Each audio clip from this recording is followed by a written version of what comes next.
Report आपने देखी। बांग्लादेश में हिंदुओं पर अत्याचार को लेकर देश के कई राज्यों में विरोध प्रदर्शन जारी है। अलग अलग जगहों की तस्वीरें आप देख रहे हैं। आज भी इसी कड़ी में हिंदू संगठन कई राज्यों में प्रदर्शन करता नजर आया। दिल्ली, गुजरात, उत्तर प्रदेश के कई ऐसे शहर जहां बांग्लादेश के खिलाफ विरोध प्रदर्शन किया गया, आवाज उठाई गई और जिस तरीके से हिंदुओं पर अत्याचार किया जा रहा है उसे रोकने की मांग भी की गई। ये तस्वीरें अलग अलग जगह से आपको दिखा रहे हैं।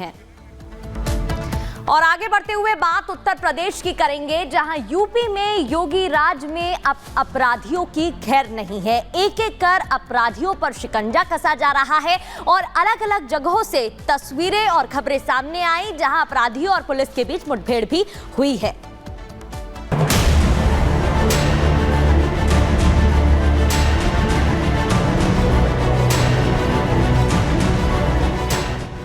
ये योगी की पुलिस है जिसे पता है कि राज्य में अपराध और अपराधियों का सफाया कैसे करना है, कैसे बदमाशों की अक्ल ठिकाने लानी है और कैसे माफिया के किले को ढहाना है। यही कारण है कि यूपी पुलिस के खौफ में अब बदमाश भी थर थर कांप रहे हैं। कहीं बदमाश खुद सरेंडर कर देते हैं तो कहीं पुलिस एनकाउंटर में दबोच लिए जाते हैं। कोई अपराधी ज्यादा पंख पसारे, इससे पहले ही योगी की पुलिस बदमाशों पर लगाम कसने की पूरी तैयारी रखती है। ऑपरेशन लंगड़ा के तहत फिरोजाबाद में पुलिस की शातिर लुटेरों के साथ मुठभेड़ हुई, जिसमें 2 बदमाश पैर में गोली लगने से घायल हो गए। पुलिस ने 6 बदमाशों को गिरफ्तार कर हथियार और चोरी की मोटरसाइकिल बरामद कर ली है। टुंडला पुलिस ये गश्त में निकली हुई थी। 6 संदिग्ध लोग यहाँ रोड के किनारे डकैती की योजना बना रहे थे। जैसे ही पुलिस की गाड़ी आई है, उसमें से 2 लोगों ने पुलिस के ऊपर फायर कर दिया। बाकी 4 लोग एक दिशा में भागने लगे। 4 लोगों को भी दौड़ा के पुलिस ने पकड़ लिया। बाकी जो लोग फायर कर रहे थे उनके ऊपर पुलिस ने भी आत्मरक्षार्थ में अपने बचाव में फायरिंग की, जिसमें इन 2 लोगों के पैरों में गोली लगी है। वहीं ग्रेटर नोएडा में भी चेकिंग के दौरान पुलिस और बदमाश के बीच मुठभेड़ हुई। बदमाश ने पुलिस पर फायरिंग की तो जवाबी कार्रवाई में अपराधी के पैर में गोली लगने से वो जख्मी हो गया। बता दें कि पुलिस ने 25,000 के इनामी बदमाश को गिरफ्तार कर इलाज के लिए अस्पताल भेज दिया है।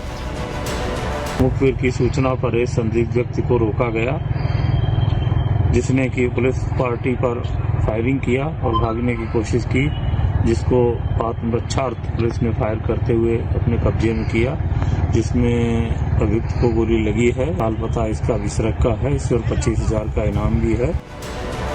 यूपी के ही मुजफ्फरनगर में पुलिस ने 4 लुटेरों को पकड़ने में कामयाबी हासिल की। ये शातिर बदमाश विनोद गडरिया गैंग के सदस्य हैं, जो लंबे समय से फरार थे। पुलिस पार्टी द्वारा इनको ललकारा गया और इनको आत्मसमर्पण के लिए कहा गया, लेकिन अपने आप को बदमाश जो थे, इन्होंने अपने आप को जब पुलिस पार्टी से घिरा हुआ पाया तो इनमें से बदमाशों ने जोर से चिल्लाते हुए जान से मारने की नीयत से पुलिस पार्टी पर फायर किया और यहाँ से बच निकलने का प्रयास किया। इसमें पुलिस पार्टी द्वारा जवाबी कार्रवाई में कई राउंड फायर हुए हैं और इसमें अभी मौके से 4 अभियुक्त जो घायल अवस्था में पकड़े गए हैं, जिनके पैर में गोली लगी है। रायबरेली में बदमाशों को घर में घुसकर चोरी और हत्या करना भारी पड़ गया।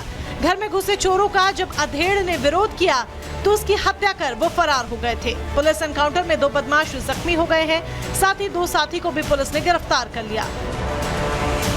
इस तरह योगी की पुलिस यूपी से अपराध, अपराधी और अपराधियों की सरगना को चुन चुन कर खत्म करने का काम पूरी मुस्तैदी के साथ कर रही है। इसलिए बदमाशों में भी खौफ है।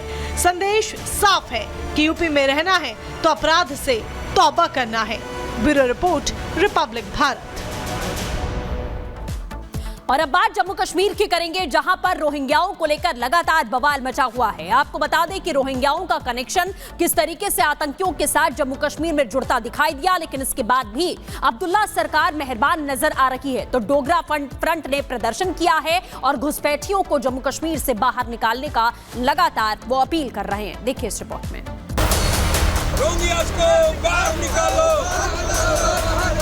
रोहिंग्यास को बाहर निकालो,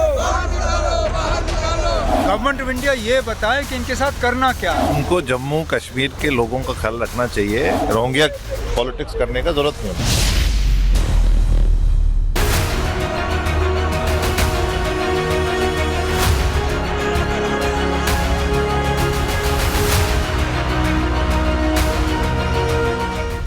घुसपैठियों को डर, क्या उमर हमदर्द?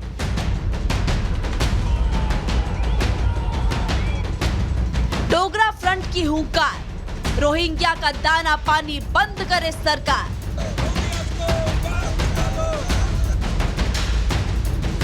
जम्मू कश्मीर में इन दिनों अवैध घुसपैठियों पर सियासत तेज है। रोहिंग्याओं के खिलाफ अब डोगरा फ्रंट ने मोर्चा खोल दिया है और सड़क पर उतरकर जोरदार प्रदर्शन कर रहे हैं। डोगरा फ्रंट की मांग है कि हमारे घरों पर घुसपैठियों को दी जा रही सुविधाओं पर पाबंदी लगनी चाहिए। जम्मू कश्मीर में धारा 370 हटने के बाद से आतंक के खिलाफ सेना के ऑपरेशन ऑल आउट जारी है। सेना के एक्शन से आतंकियों की कमर टूटी है। वही आतंक के मददगारों के खिलाफ भी ताबड़तोड़ एक्शन जारी है। जगह जगह पुलिस छापेमारी कर रही है।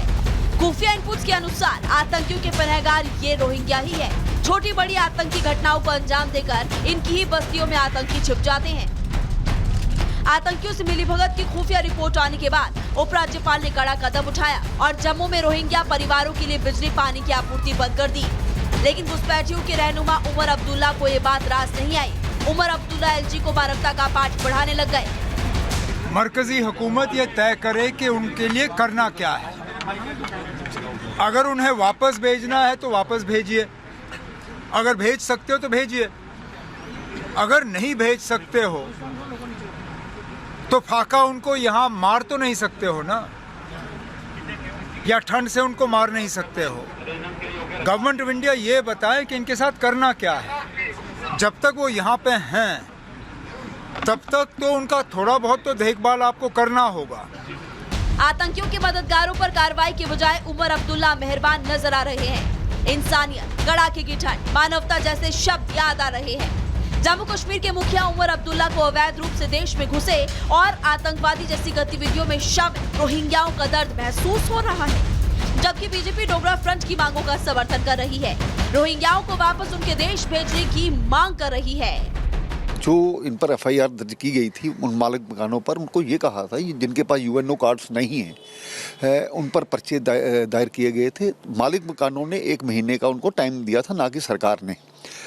उसके बाद स्वाभाविक बात है कि मालिक जब 1 महीने में कोई एक्शन नहीं किया तो उन मालिक मकानों के वो कनेक्शंस थे जो काटे गए। उन्होंने ही बिजली की जो तारें अवैध रूप से जोड़ी थी उन्हीं को हटाया गया है। और कुल मिलाकर के किसी ने नहीं कहा कि ये इस प्रकार से होना चाहिए।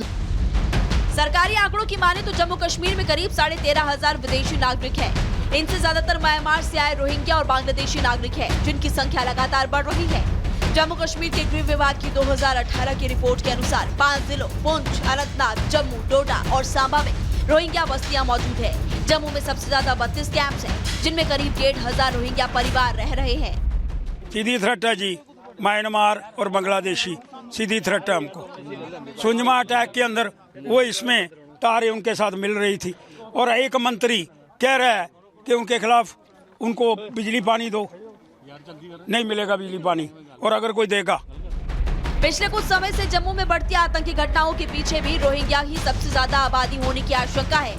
यही कारण है कि जम्मू कश्मीर के स्थानीय लोग रोहिंग्याओं पर सख्त कार्रवाई की मांग कर रहे हैं और अपने घर से अपनों के हथियारों को पनाह देने वालों को दाना पानी मुहैया कराने पर विरोध जता रहे हैं। लेकिन जम्मू कश्मीर में सत्ता संभाले बैठे रोहिंग्या के पनाहगार बने बैठे हैं। Bureau report, Republic Bharat.